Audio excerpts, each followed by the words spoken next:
Não. Não consigo levantar nada.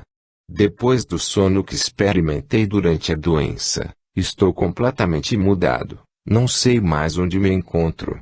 Tenho pesadelos. De onde vens? De B, do castelo. Não, respondeu-me com um grito de horror, levando a mão à fronte. Venho do cemitério. Após um gesto de desespero, acrescentou: olha, meu caro amigo, dize a todos os meus parentes que orem por mim, porque sou muito infeliz. A estas palavras fugiu e o perdi de vista. Quando veio me procurar e sacudir as cortinas com impaciência, seu rosto exprimia terrível alucinação. Ao lhe perguntar como foi capaz de sacudir as cortinas, logo ele que me dizia nada poder levantar, respondeu-me bruscamente, com meu sopro. No dia seguinte fiquei sabendo que a sua viúva e seu filho haviam realmente partido para Orleans. Esta última aparição é notável, pela ilusão que leva certos espíritos a se crerem ainda vivos e, sobretudo, porque no presente caso essa ilusão prolongou-se por muito mais tempo do que em casos análogos. Muito comumente ela não dura senão alguns dias, ao passo que ele não se julgava morto apesar de já decorridos mais de 3 meses de seu trespasse. Aliás, a situação é perfeitamente idêntica à que observamos muitas vezes. Ele vê tudo como se estivera vivo, quer falar e se surpreende por não ser ouvido. Ocupa-se ou julga ocupar-se com suas tarefas habituais. A existência do perispírito é aqui demonstrada de maneira admirável, abstração feita da visão. Desde que se vê vivo, é que vê um corpo semelhante ao que deixou. Esse corpo age como teria agido o outro. Para ele nada parece ter mudado. Apenas ainda não estudou as propriedades de seu novo corpo. Julga o denso e material como o primeiro, e espanta-se, porque nada pode levantar. Entretanto, em sua situação percebe algo de estranho, que não compreende.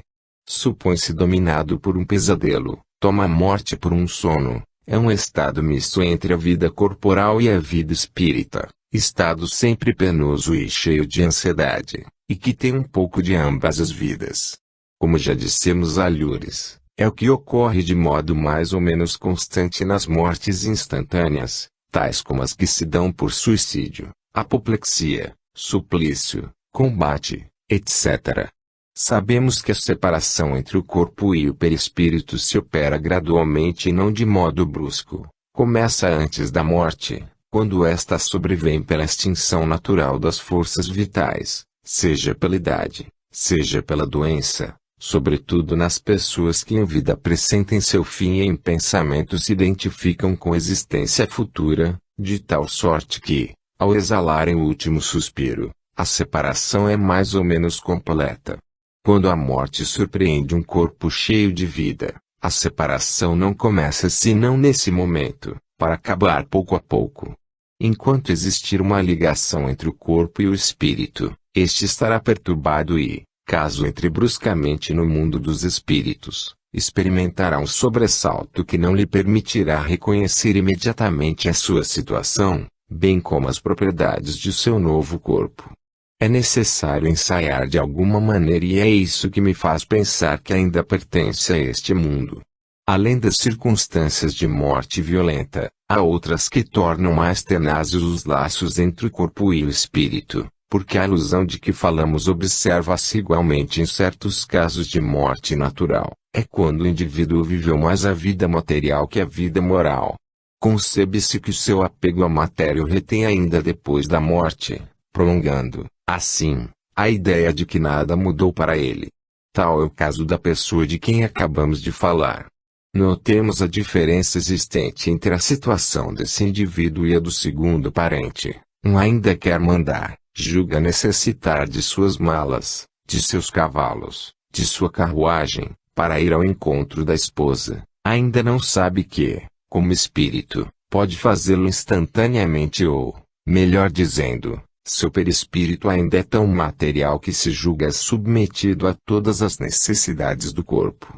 O outro, que viveu a vida moral, que tinha sentimentos religiosos, que se identificou com a vida futura, embora surpreendido de modo mais inesperado que o primeiro já está desprendido, diz que vive no meio da família, mas sabe que é um espírito, fala a esposa e os filhos, mas sabe que o faz pelo pensamento. Numa palavra, já não tem ilusões, ao passo que o outro ainda se acha perturbado e angustiado.